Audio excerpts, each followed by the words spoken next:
of course, politicians, they don't do that. I mean, that's part of the problem in Europe.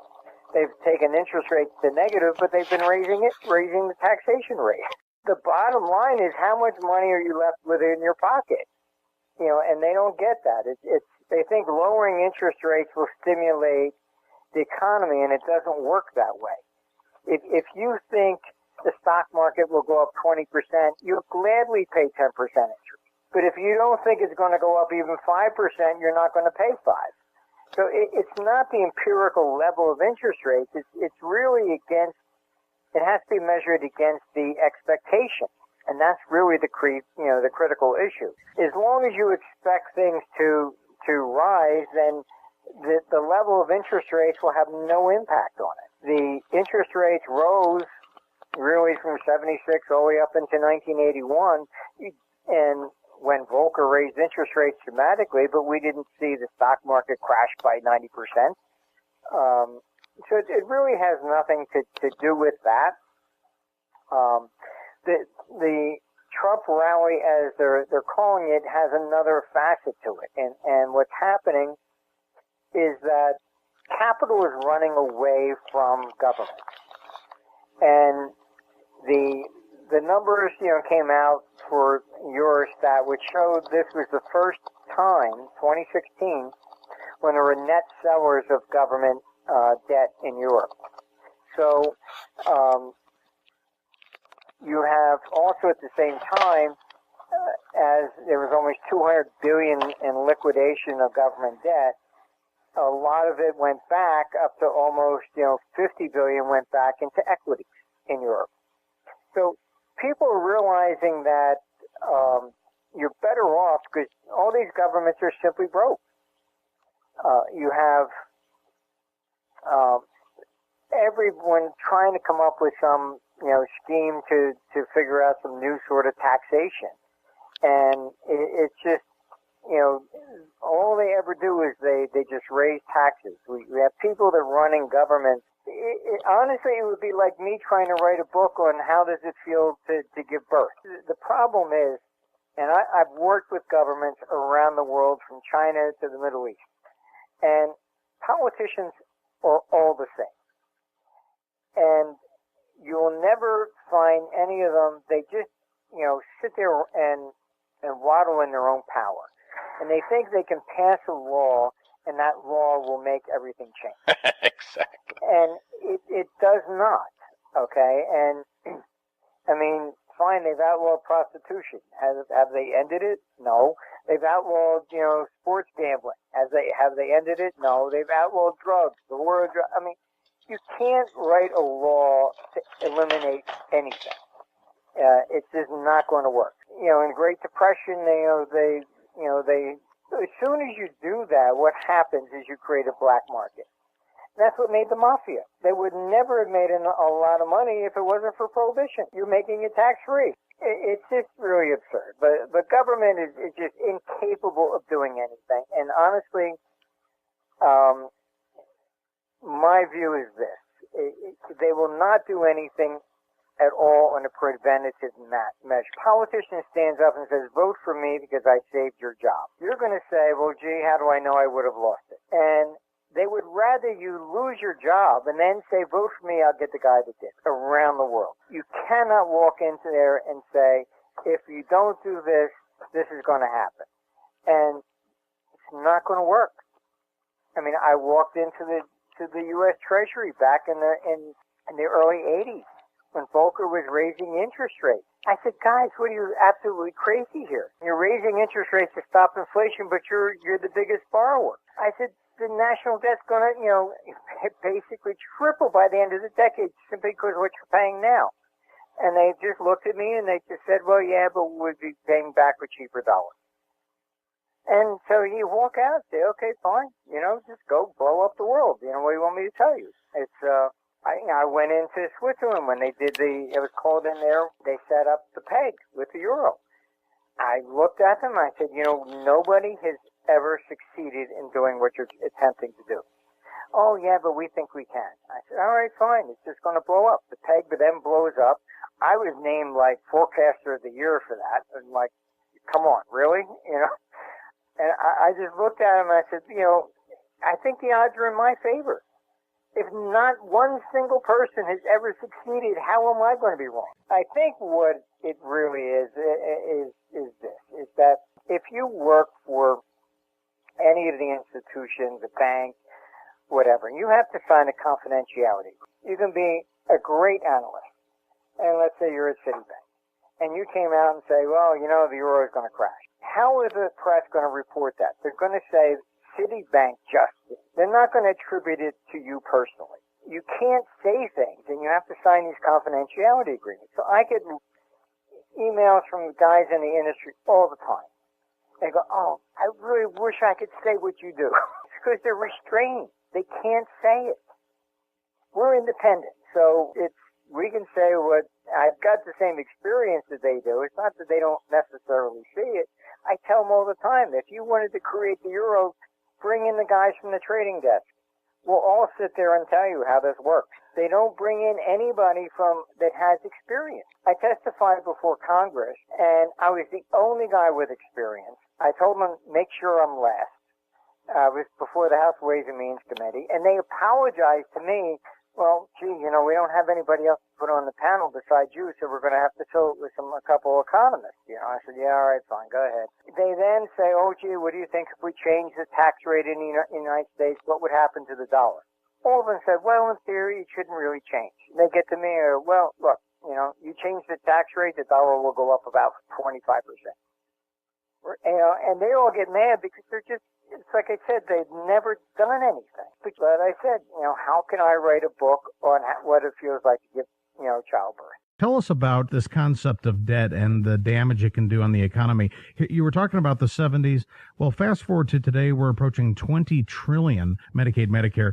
According to some of our guests here, 200 trillion plus. What might that mean for the markets? That's why the stock market's been going up. Honestly, you're probably going to see the Dow hit closer to 40,000 than you would see it go back to 1,000. Mainly because, where smart money ends up going. And most of the analysts that talk PE ratios and stuff like this, forget it. They're clueless. You look at the PE ratio, what is the historical high?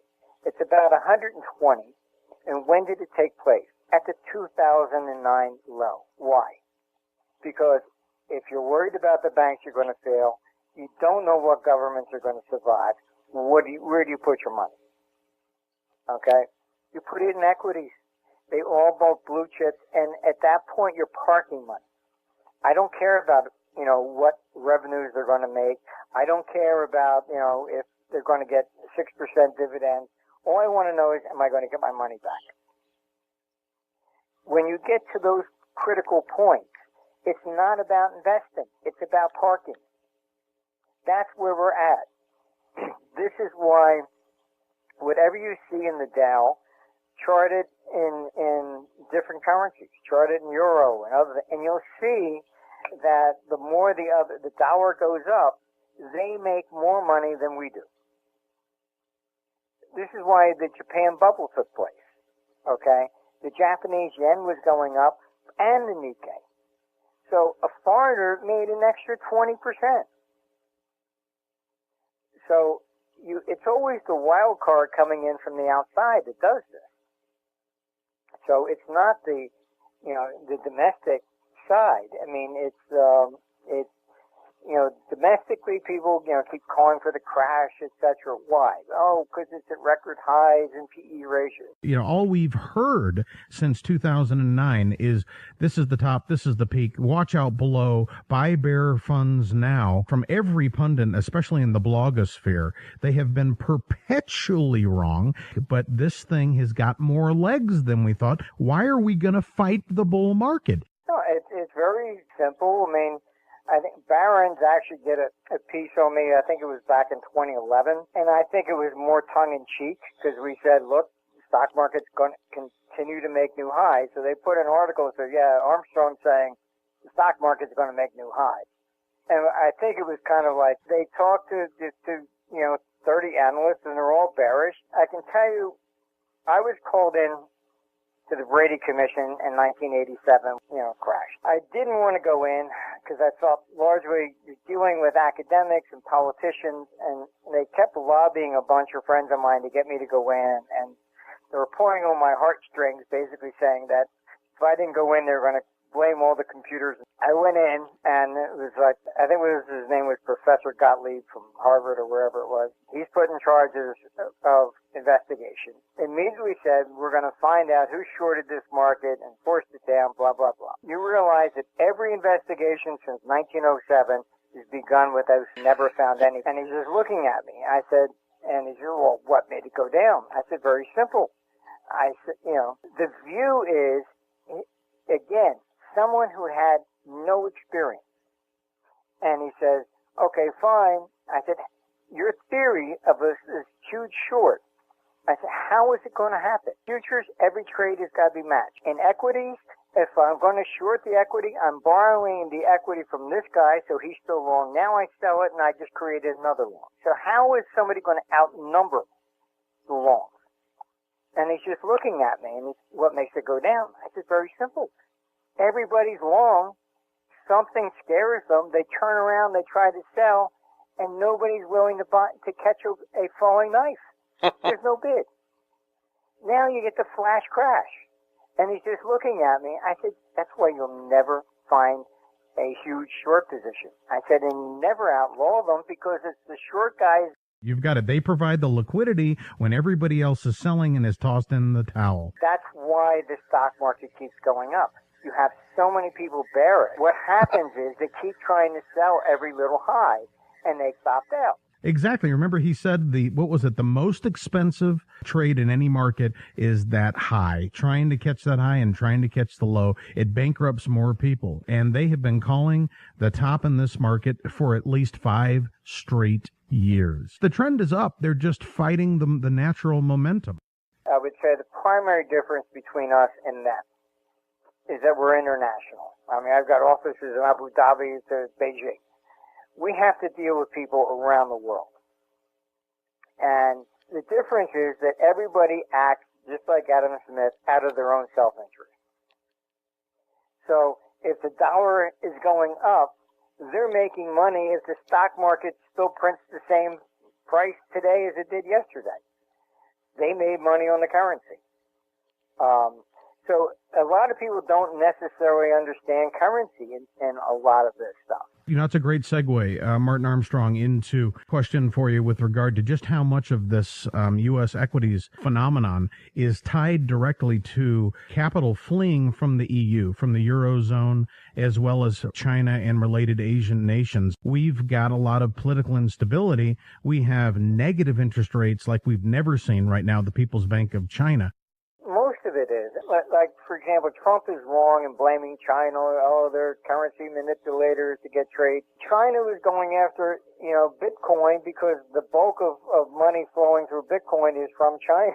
And they were using it as a means to get it out of China. Exactly, because they're putting capital constraints right now on almost all the top money managers in China, and they're fleeing. It's absolutely different. I mean, you take a lot of people were saying, oh, gold's going to go up because it's hyper, the Fed is monetizing. Take a look at the real numbers. They go, oh, the Fed, created, $3 trillion. All right, fine. But the Fed is then going to start buying in the bonds. The bankers then say, well, where are we going to put our money? So the Fed then creates excess reserve. It ends up being almost like, $3 trillion now. Okay, so why wasn't this not inflationary? Okay, I'm buying the bonds. Here's the cash for the bonds. Okay, fine. I'm going to give it back to you and put it in the excess reserve, and you pay me 0.5% interest. Oh, okay. How did this stimulate anything?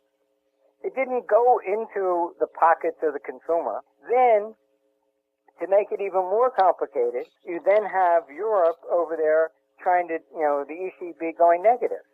I can tell you, they're my clients. All the European banks, they opened up U.S. branches. They then shipped the money to their U.S. branch. The U.S. branch parks it at the Fed.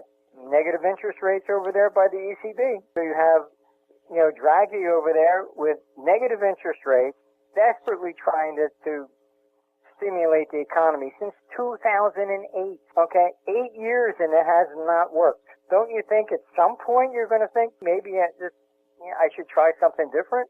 These people are drunk with their own power. They think that they can simply write a law and make everything happen, and it does not work.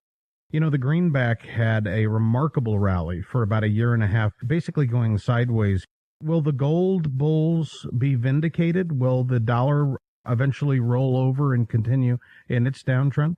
The dollar has backed off. You've had a rally in the euro, etc. Why? Because particularly after March 15th, when the current prime minister won in Netherlands, the pessimistic view that Europe was falling apart backed off a little bit, and now you have the French elections coming up. That's going into May 7th.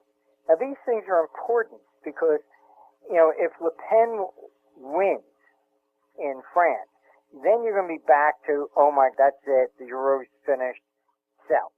Okay, and you're going to see another wave coming back into the dollar. So it's not always domestic issues.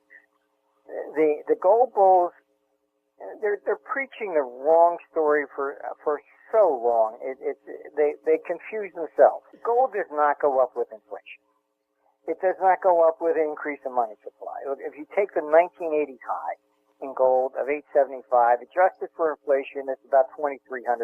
We didn't even exceed that. What makes gold go up? Really a hedge against government.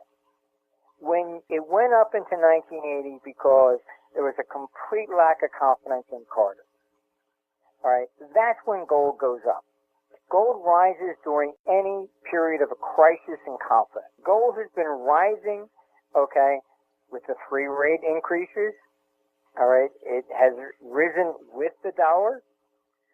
Why? Because basically it's a hedge. You have to look at it from everybody's viewpoint around the globe. Yeah, but what about what just happened in India? I mean, you saw a gold spike when Maduro, pulled the two currencies out of circulation, decided to go digital. It was actually into over 3,000 temporarily on gold. Isn't that an indication that maybe the system is broken, the currency system? Sure it is. I mean, the whole system has a shelf life.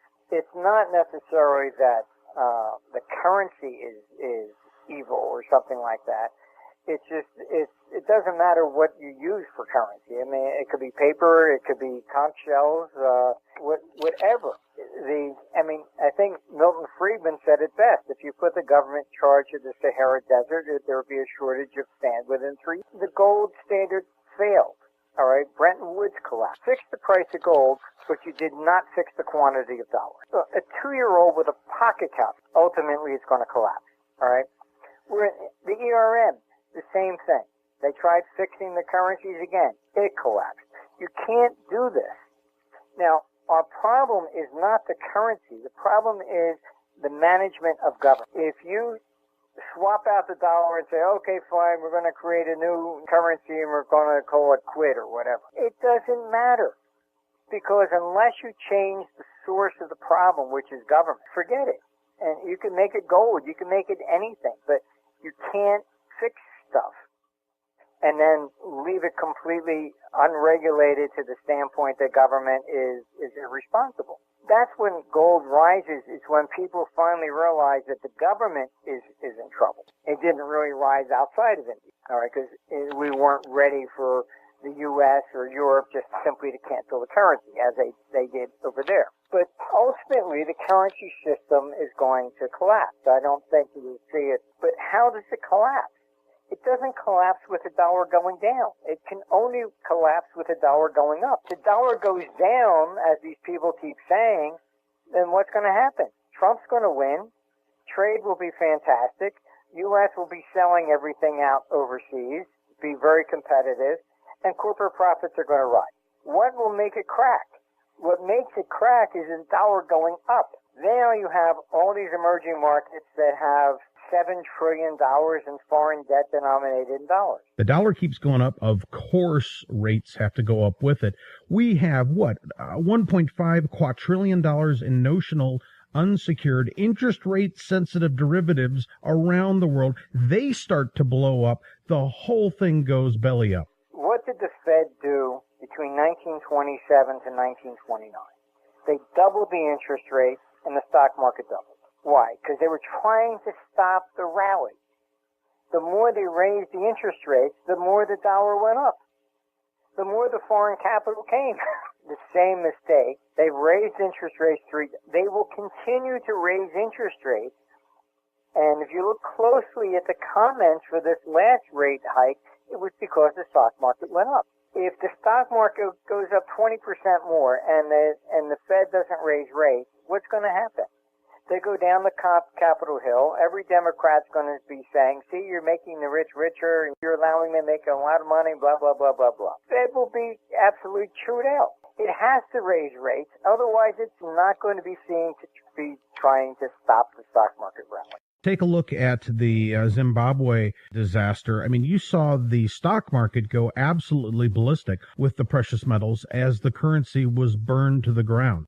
But you're not expecting that. You really do feel the greenback will be maybe the least sick patient in the ward. What happens is, first the capital has to come. This is why Roosevelt confiscated gold. Okay, first, all the European countries basically went belly up on their debt. Britain went into a moratorium, but that all started in 1931. And if you want to read about it, you can go online and you can read 1931 Herbert Hoover's memoirs. You can look at that chapter. What he said is the capital acted like a loose cannon on the deck of a ship in the middle of a hurricane, shooting off in every which direction so fast, he said we couldn't form a committee quick enough to even figure out what happened. That foreign capital basically comes here. As your government is collapsing, you then move the money over here. This is how the U.S. ended up with 76% of the world gold reserves. We were bankrupt in 1896. J.P. Morgan had to lend the government $100 million in gold. How did we end up with 76% of the entire world reserves?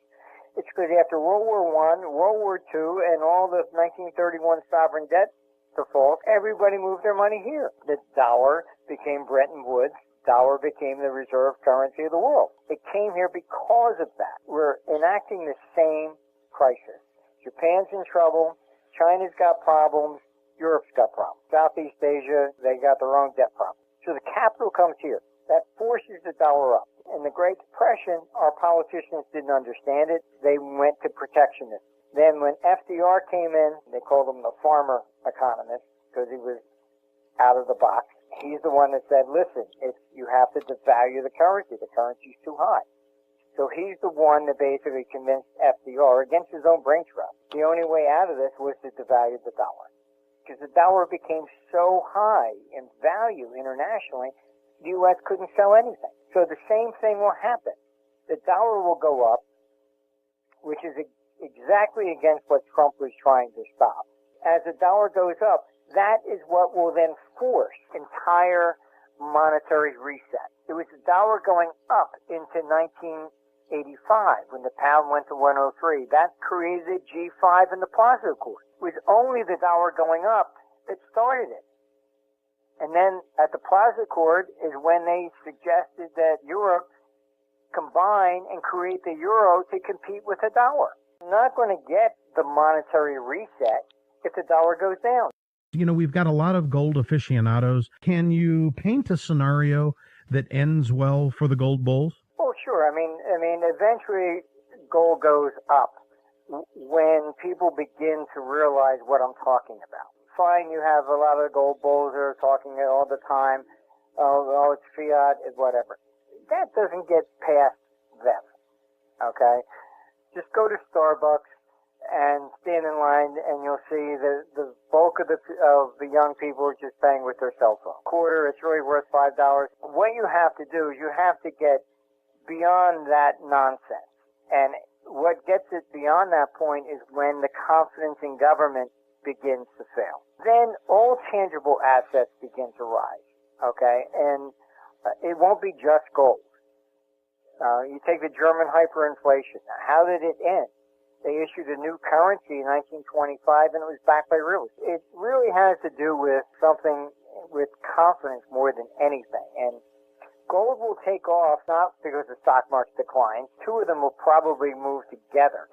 And if they're moving together, what does it reflect? It's reflecting people are panicking outside the United States and bringing the money here. So stocks will be going up. Eventually you'll see, gold go up because each person in each different currency will be using it as a hedge against their own government.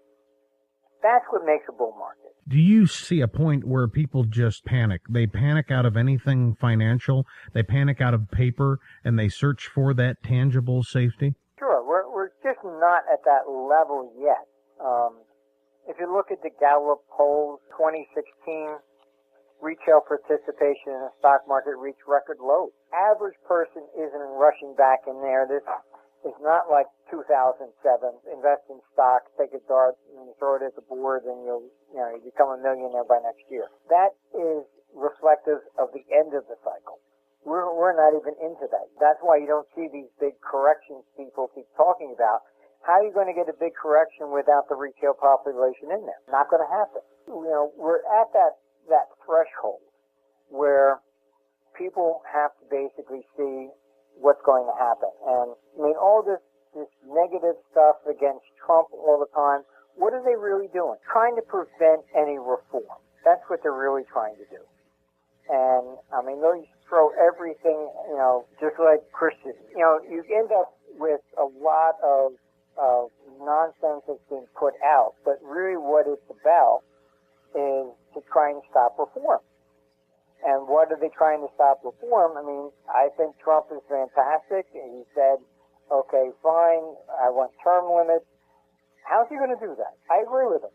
However, is Congress all going to say, oh, yes, we are the problem, I vote for you, and we all have to leave within 2 years? No, it's not going to happen. Our problem is that we have career politicians that are there for 30, 40 years, and they're disconnected and they're no longer really the people. I was at a dinner years ago when I knew Arlen Specter, who was actually the guy that came up with the magic bullet theory on the JFK assassination. He was talking about Saddam Hussein back then and saying that, he's been there for like 35 years. I turned to Arlen and I said, well, how long have you been in the Senate? I think the confidence level, if you look at it, yes, to some degree there was what you call the Trump rally. A lot of people had a lot more confidence that he was actually going to change things.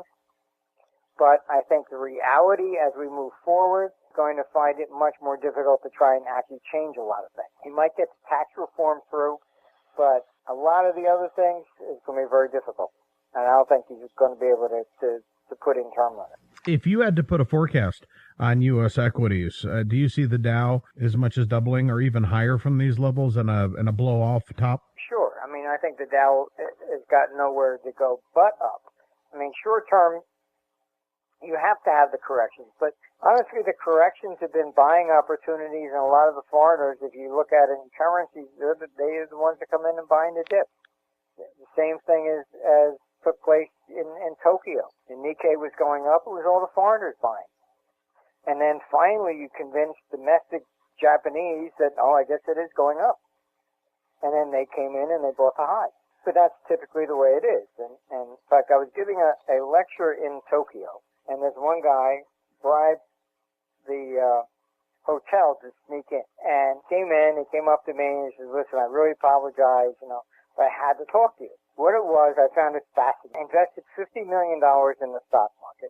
The first time he ever bought, and it was the day of the high. What was really fascinating was the first time he ever bought stock in his entire life. And I asked him, I said, what made you do it? And he said the stockbroker called him every year for 7 years straight and saying, look, every January the stock market goes up 3 to 5% with the new year. And he watched it, and the 7th year he goes, okay, fine, I'll try. So he bought December 31st. That's what I mean when you run out of buyers. You convince everybody who was ever possibly thinking about buying is now in. It's over with that. We're nowhere close to that yet. What's the one indicator or a couple of indicators that would convince you that we were approaching those highs? What would you be watching? When everybody that goes on your show is bullish. When the cover of Time magazine or one of the magazines is, the perpetual bull in U.S. equities. Something like that.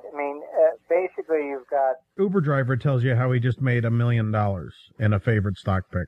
That's pretty much That's pretty much. Look, Ferraris is the same thing. I was living in London at the time, and the pound went down to par. So a Ferrari, a 328 Ferrari, was about a $60,000 car at the time. Because it fell to par, pounds, cost me like 30 grand.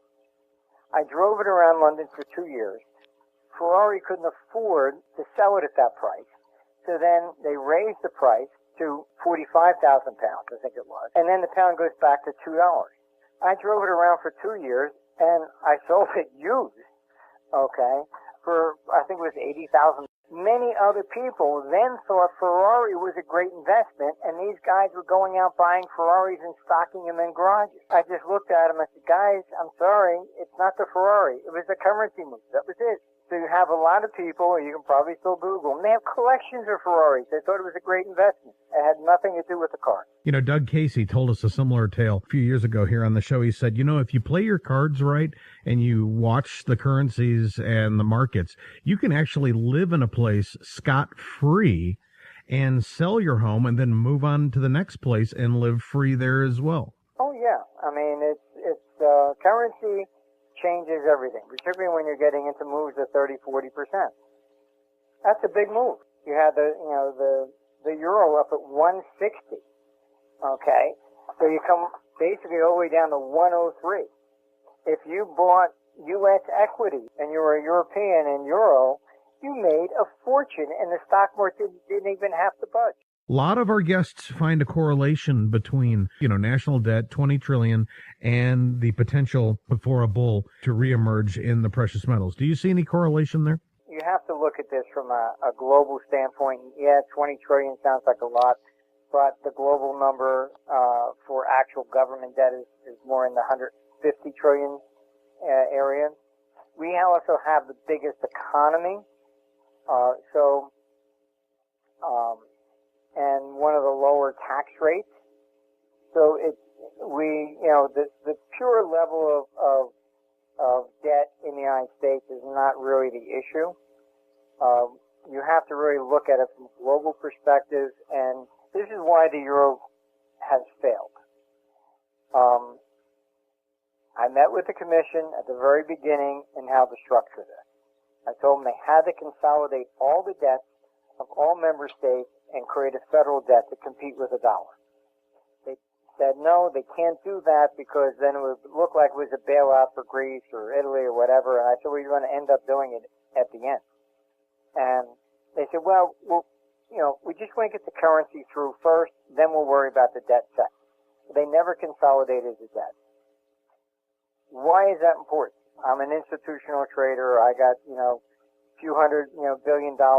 I can pick up the phone and say, okay, fine, buy me $50 billion of U.S. debt. Fine, done. Okay. Can I do that in Europe? No. Yes, we have 20 trillion, but it's $20 trillion that people can park in. You can't park it anywhere else. You can't go to China. You can't go to Russia. In Europe, you have to look at every individual country, and then you got different credit ratings. U.S., that 20 trillion is what makes the dollar the dollar. It's a place to park money. So I'm not concerned about the debt level so much. It's more of the incompetence of government in trying to manage things. The debt, I think, will eventually blow up, but, it's more or less from everything else.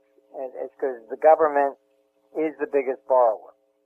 So you can't be the biggest borrower and then use interest rates to try and affect the economy, because you're affecting government more than you're affecting us. For our listeners, as we wrap up here today, who maybe have some funds to add to their portfolios, can you give them an idea of where Martin Armstrong would park some of that cash? What looks good to you in the next 12 months? Look at the stock market in three different flavors. The Dow is basically the big institutional international money. Think of it this way. When the Japanese came over here and bought real estate, what did they buy? Rockefeller Center. The Chinese, when they come over, what do they buy? The trophies.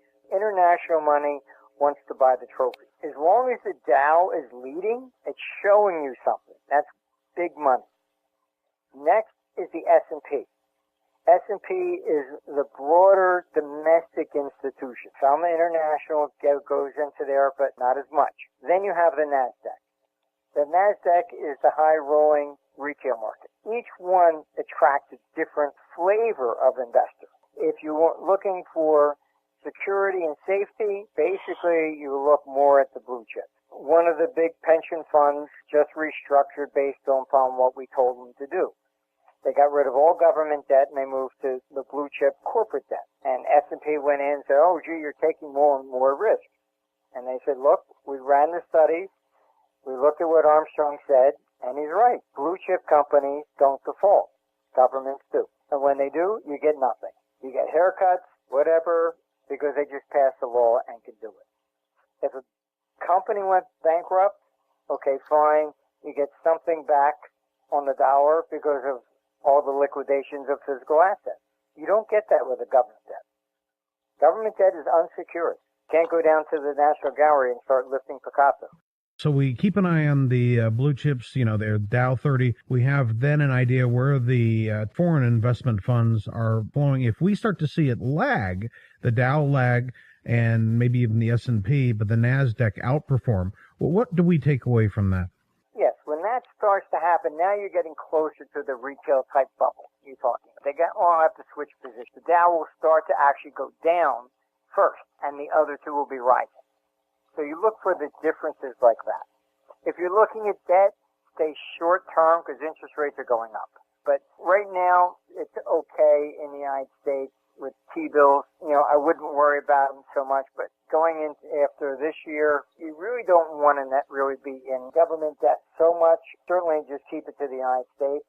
What governments do, you saw India just cancel the currency, right? What they also have done historically, let's say you bought, 90-day paper. What do? Oh, well, we can't pay. We're converting it to 10-year paper. Italy did this. So you bought short-term paper, all of a sudden they converted it to 10-year. And you didn't get your money back. You got to stay away from government debt because they're just not trustworthy. This is just the antithesis of what we learned in academia, isn't it? They tell us this is risk-free, the risk-free rate. They model it all into their big algorithms, Markov chains, and all the rest of the forecasting models and prediction, the genetic algorithms, and then boom, Armstrong comes along and says, there's risk there. There's a lot of risk there. And, the Fed knows it. The Fed's concerned. I can tell you in the late 70s to early 80s, the Fed would call us first. And they would give everybody in the industry about a 15 to 30-minute warning. We're going to be raising rates today. Why? It wasn't insider trading. Most of the institutions were not really, trading proprietary. What they were trying to do was to make sure that people didn't get hurt so much. Today, they call that, that would be insider trading because you have banks trading proprietary, etc., from the 90s on. So what do they do now? They try to choreograph it. Looks like we're going to be raised. They try to tell you in advance. They're trying to still do the same thing, but they're doing it public. Rates are going up. There's just no question about that. And the Fed will be forced to raise rates simply because of the stock. Capital comes here. They're going to be browbeaten unless they do. And you're looking for a government default. We haven't had anything like that since what? The 1840s was state debt went belly up, not federal. And the last federal government to go bust was 1931. Domestically, that was when Andrew Jackson shut down the Bank of the United States. Then what happened was then the money went to state banks, and then you got the wildcat banking period. You can go online and buy. Every bank issued their own currency. You had no idea if the bank was real, not real. You couldn't tell. Came to a head in the Panic of 1837 and the 1840s.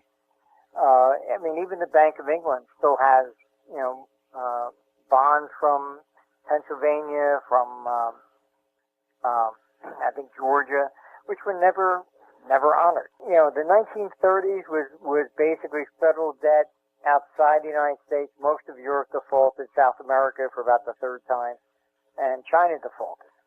And you can buy those bonds on eBay.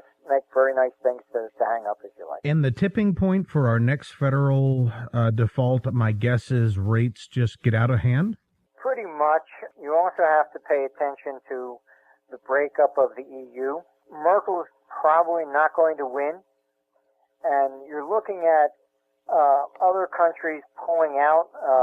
I think Greece probably will end up pulling out of the EU. Now you have all their back debt in euro that's going to have to be converted to a new currency. So you're looking at really disturbing a third of the world economy.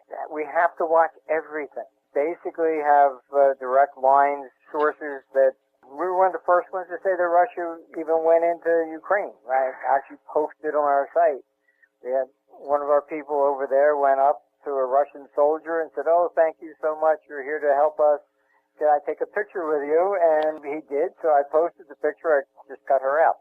Sorry, Russian soldiers are in Ukraine. We have people everywhere. What has happened over the years is everybody realizes that our computer system is real. So, like, you want information from me, what are you contributing? We have people around the